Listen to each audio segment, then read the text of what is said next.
My daughter's a speech language pathologist.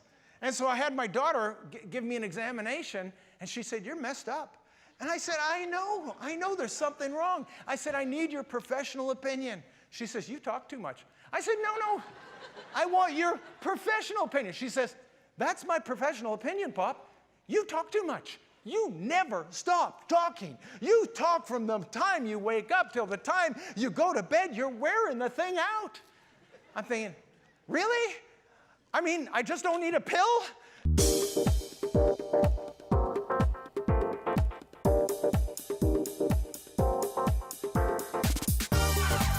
Welcome to Church of the Rock from Winnipeg.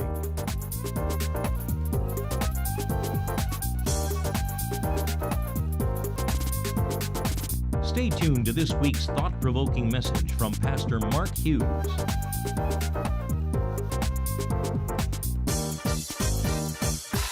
Hey, well, this morning I'm going to carry on the series that began last week, The Truth Shall Set You Free.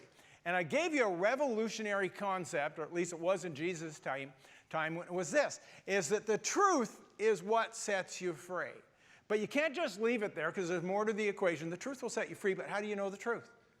By abiding in my word, Jesus says, and then you shall know the truth, and the truth shall set you free. And so that was my simple message last week. And then what I did was I went into a time of explaining the Protestant Reformation and how important it was, because people didn't have the Word of God in their own language.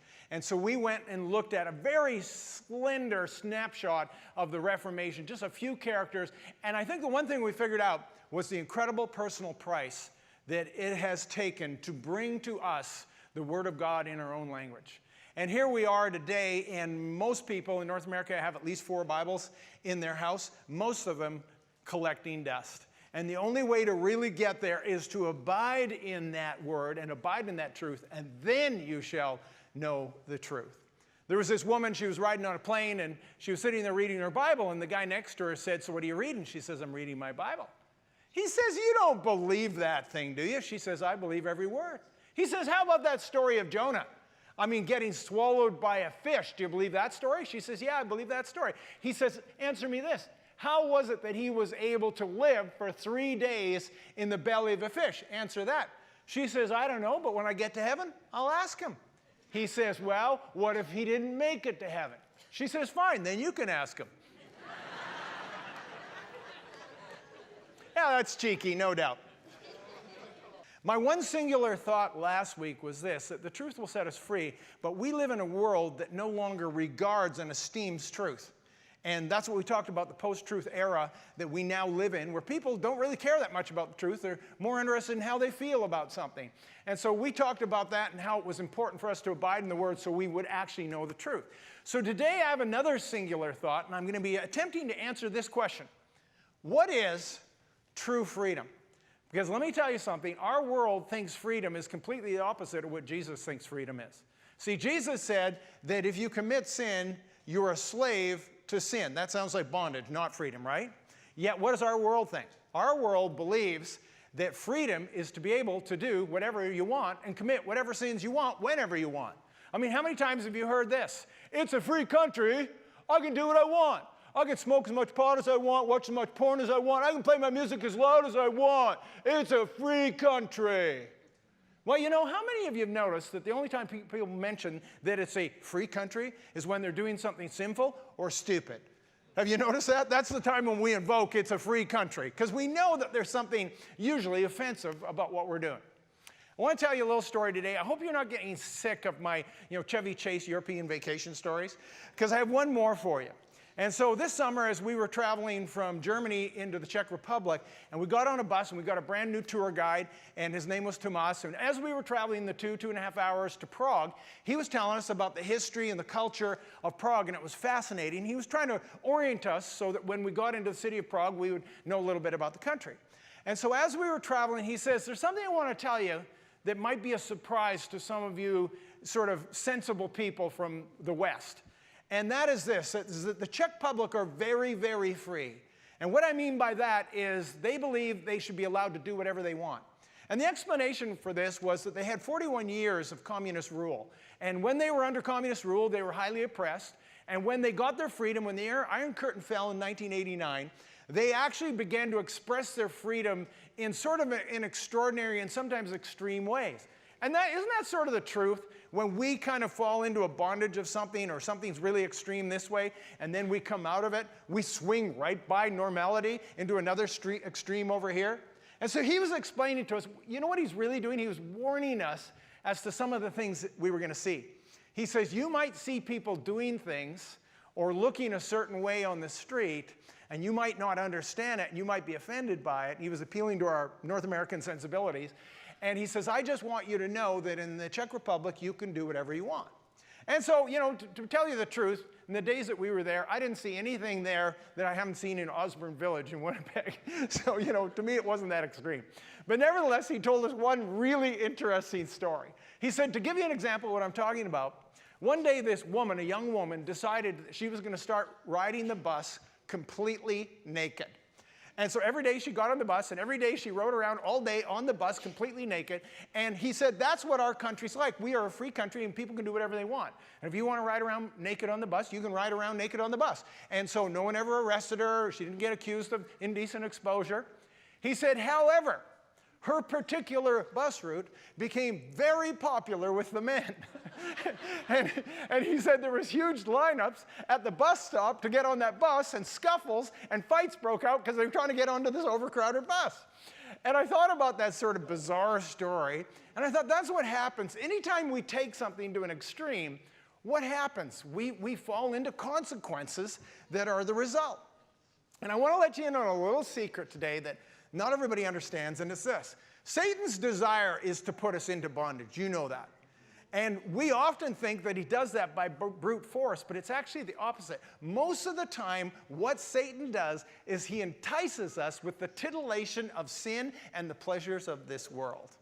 And I'll prove it to you from the very first story of the very first fall. And we talked about this last week. So we have Adam and Eve. They're put in the garden. They're told not to eat of the tree of the knowledge of good and evil. God says, in the day you eat it, you shall surely die. Satan comes along and he says, you will not die. You will be like God, knowing both good and evil. I want to read you what happens next. Now, listen carefully to this verse. It's verse 6 in Genesis chapter 3.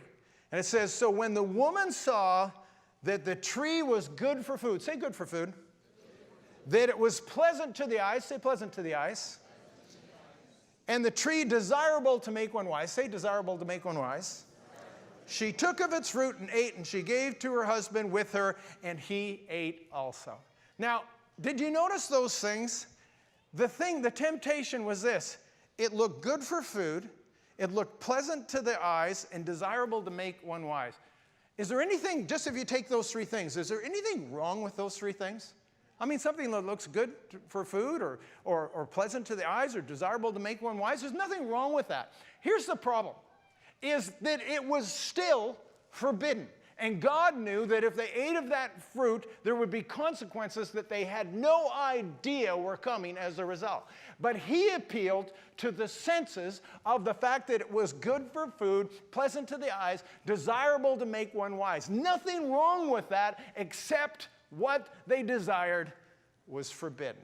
And that's how all sin works. It always looks appealing. Do you think Satan didn't tempt them with a ball and chain and say, let me put this ball and chain around your neck, you'll really like it. No, he brought them something. He dangled something that was appealing to them. That's how sin works with us. And let me give you another piece of this puzzle in case you've missed it. Most of the sins, maybe not every one of them, but most of the sins that exist in the world are actually corruptions of something good. I mean, God creates something good. Satan comes and twists it around or takes it to an excess, and all of a sudden something that was good becomes something evil. Right? I mean, think about it. Love becomes lust. Prosperity becomes greed. Abundance becomes gluttony. Pleasure becomes hedonism. The list goes on and on and on and on. Let me give you an example today. I'm going to go where angels fear to tread. I'm going to make you super uncomfortable, and I'm going to talk about sex. Let me start by saying this. Sex is good. So we have one... I get one amen out of the whole room from the newlywed. Just for reference, okay? Let me say it again. Sex is good. Sex was God's idea. You do know this, don't you? Sex was God's idea. He invented it. It was something good. It was something he created for the man and the woman. It says that he took them and put them in the garden, and he said to them, be fruitful and multiply, and fill the earth and subdue it, and it was good. So sex was good within the confines of a marriage. Now, here's what I want you to think about. You know that the command to be fruitful and multiply is the first commandment? It's the mankind first commandment. We're nailing it. We are nailing this. This is like the only one we haven't broken. We are doing so well of being fruitful and multiplying and filling the earth, and there's 7 billion of us because we're keeping God's commands. Well, at least part of it, because what he did was he told us that this thing called sex, which is the most beautiful and intimate thing that a man and a woman can share together, and it does lead to children. I don't know if you know that, but it actually leads to children, but that's not the purpose. It's not the only purpose. If it was only about procreation, then he would never have written the Song of Solomon. And if you've never read the Song of Solomon, go and be prepared to blush, because he says some pretty extraordinary things there about sexuality. So God created sexuality to bring a man and a woman together in a kind of intimacy that there is really no other comparison on this earth. But here is the thing. He intended it for the exclusive domain of a man married to a woman. And in Hebrews chapter 13, verse 4, it says this. It says that marriage is honorable in all, the bed is undefiled. So what he was saying, in other words, is this. He's saying sex within marriage is not sinful. And what happens in that marriage bed is actually something sacred, not sinful. And that's what God created it for. And if it's in the right and a proper place, it is honorable in all, and it is undefiled. Do you know what the very next part of the same verse says? But it says, but fornicators and adulterers God will judge. What was he saying? He was saying that sex is good as long as it's in marriage, and as soon as it crosses that line and goes outside of the marriage of a man and a woman, then what happens is it becomes either fornication or adultery, premarital or extramarital sex, and as soon as that is in that place, it is now sin. And not only is it sin, but he says he will judge us for it. And so we live in this world, and I think you'll probably agree, that's become completely sex-crazed. Don't you think?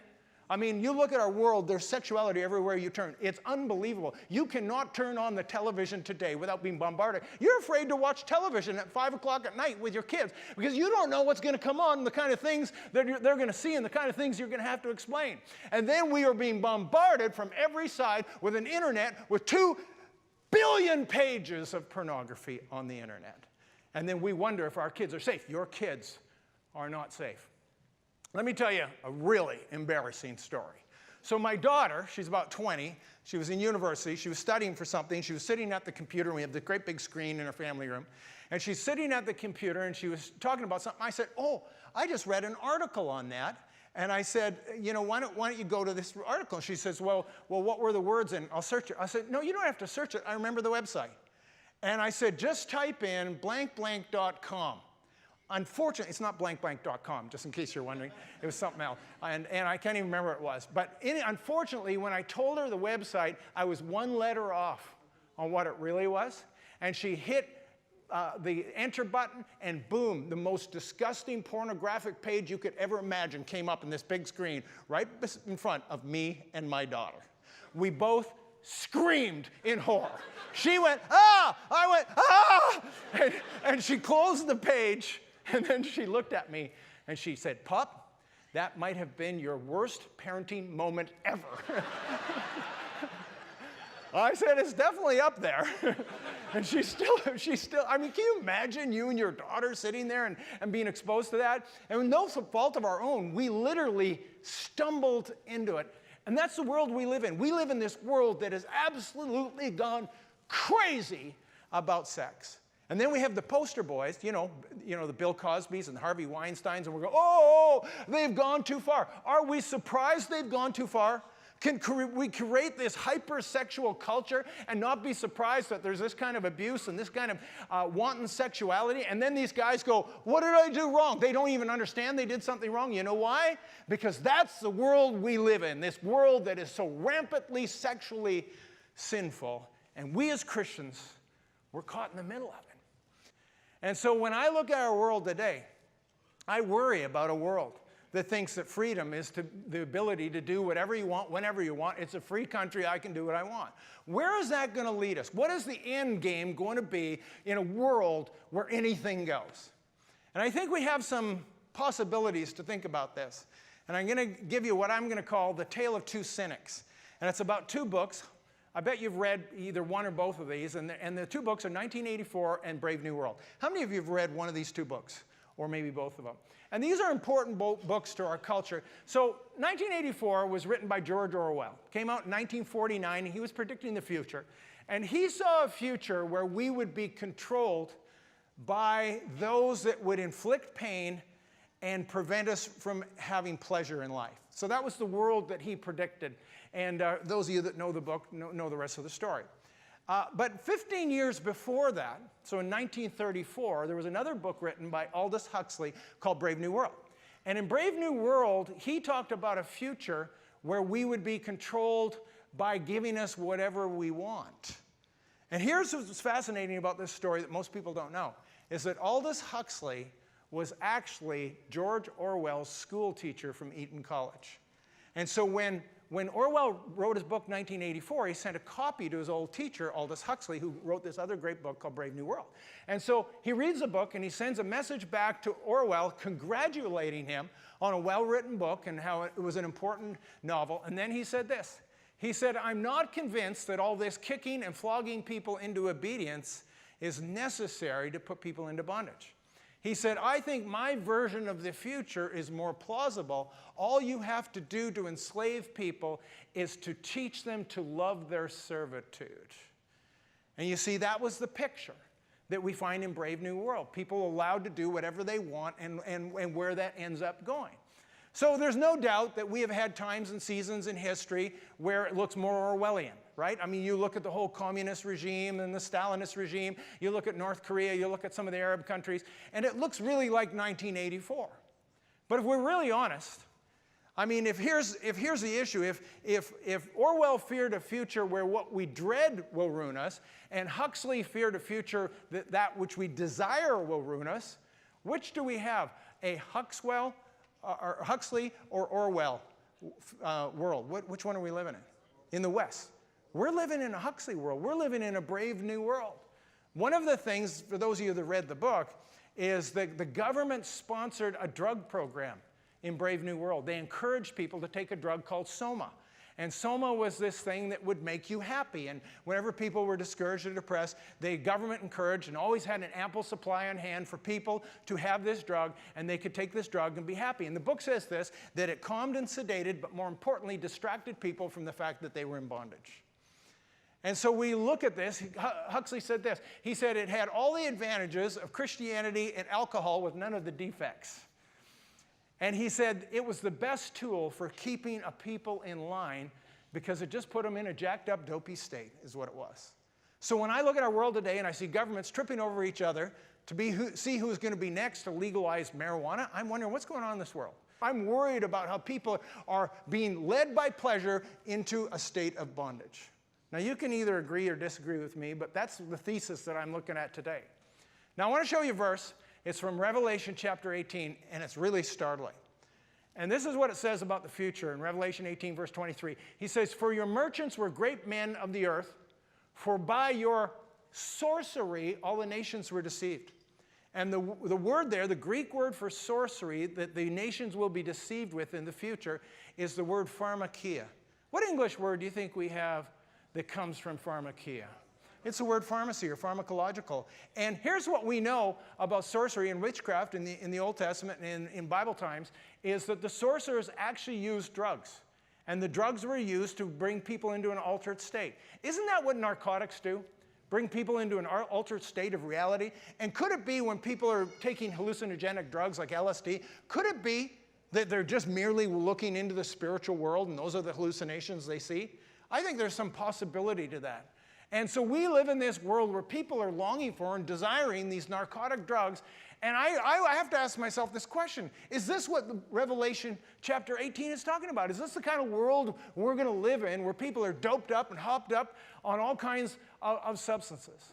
And I want to take this a step further, and I'm going to make some of you nervous here, because I want to talk about what's happening in the world with prescription drugs.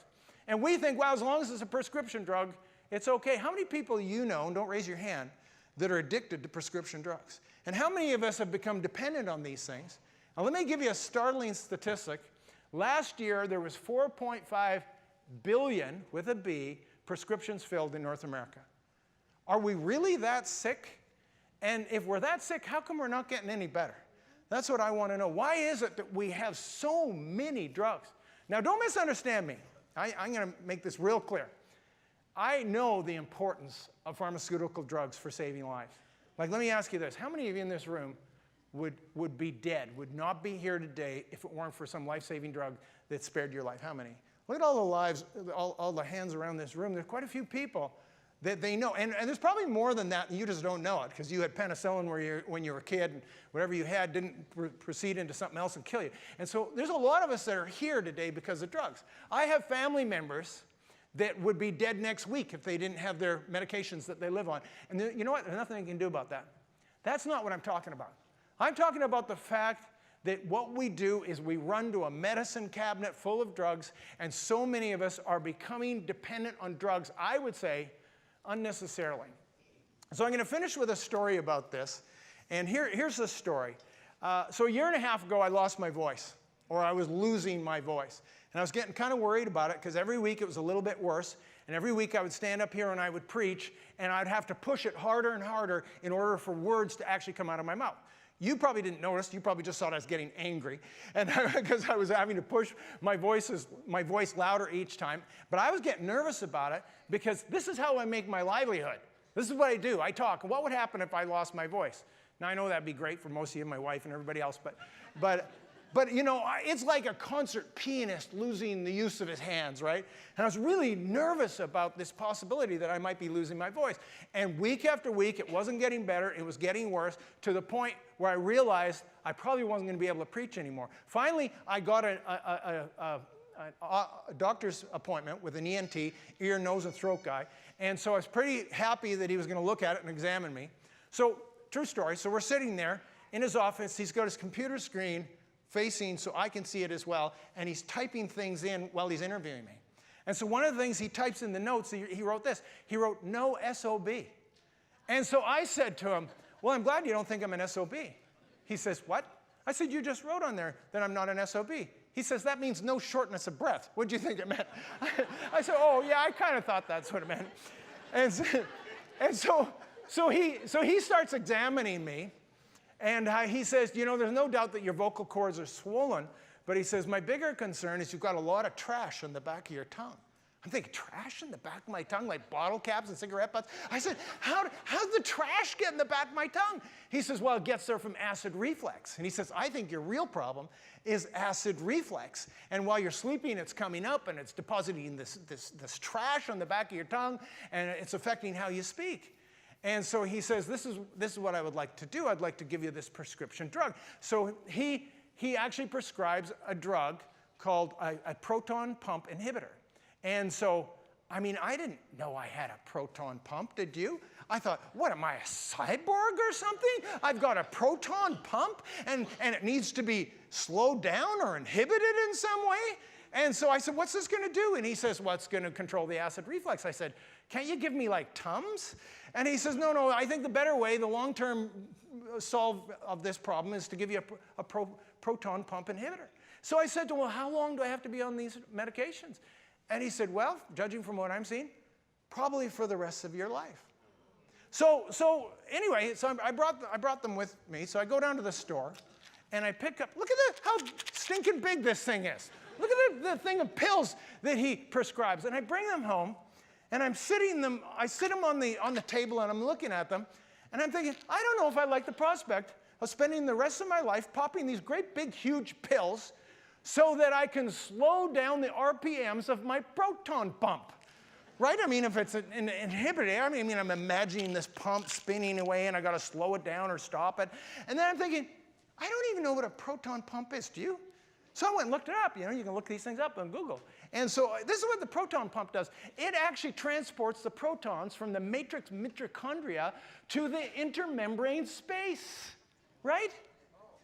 No, I have no idea what that means. But it sounded important. I thought, if I start taking these, how are the protons, how are they going to get from the matrix mitochondrion to the intermembrane space? How are they going to get there if I slow down or stop this pump?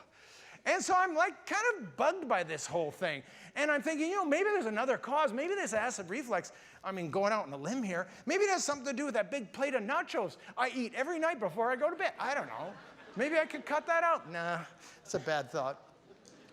So then I thought, you know what I'm going to do? I'm going to get a second opinion. And so I called my daughter. And I said, I need your opinion. Oh, there's a reason for it. My daughter's a speech-language pathologist. And so I had my daughter give me an examination, and she said, you're messed up. And I said, I know there's something wrong. I said, I need your professional opinion. She says, you talk too much. I said, no, I want your professional opinion. She says, that's my professional opinion, Pop. You talk too much. You never stop talking. You talk from the time you wake up till the time you go to bed. You're wearing the thing out. I'm thinking, really? I just don't need a pill? She says, no, you're wearing your vocal cords out. You can't, and it is true. This is what I do. And I said, well, what do you think I should do? She said, honestly, you got to rest. You got to rest your vocal cords. You got to take time off preaching. You got to take time off talking. And so then I thought, okay, I can do that. So I went on holidays, and I thought, I haven't taken one of these pills, by the way. I've never taken one. And so I said, I'm going to try this. And so I said, Kathy, we're going to go on holidays, but we can't talk. So you need to, I'm wondering if you can do this. Can you give me the silent treatment for 3 weeks? She said, with my hand tied behind my back. She once went 3 years, right? So, this was going to be nothing for her. So here's the problem. So we go on holidays. She's not talking to me because she knows she's not allowed to. Turns out I talk to myself. I don't ever shut up. At least I'm talking to someone interesting. I get that. But I just don't shut up. And it was the hardest thing I've ever had to do. So I left those things on the shelf. I stopped talking for 3 weeks. And after 3 weeks, my voice came back full measure.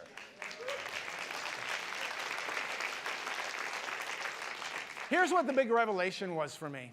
When he started talking about my proton pump not working properly, I'm thinking, really? Is that really what's wrong with me? And I went to the Word of God, because you shall abide in the truth, and the Word, and the truth will set you free. So I went to the Word of God, and I'm reading there where it says that you are fearfully and wonderfully made.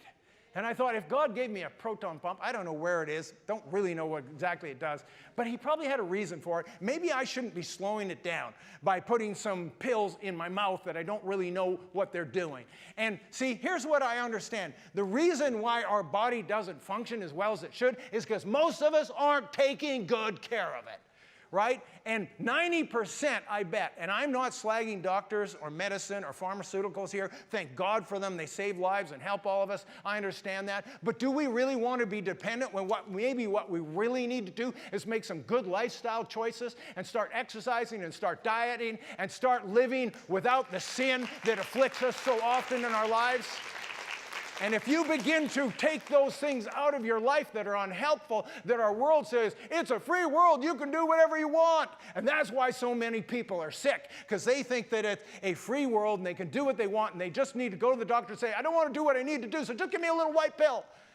And there we go, and we end up in this bondage. And see, Jesus said that anyone who commits sin is a slave to sin. And I don't want to be a slave to anything in this world, because my Jesus came into this world and he said the truth shall set you free, and he who the Son sets free is free indeed.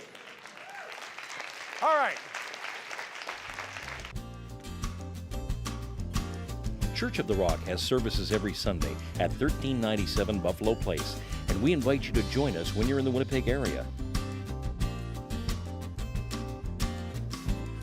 If you'd like a booklet to help you understand more about God's gift of forgiveness and reconciliation through Jesus Christ, please contact us, and we'd be happy to send you a free copy of the Book of Hope.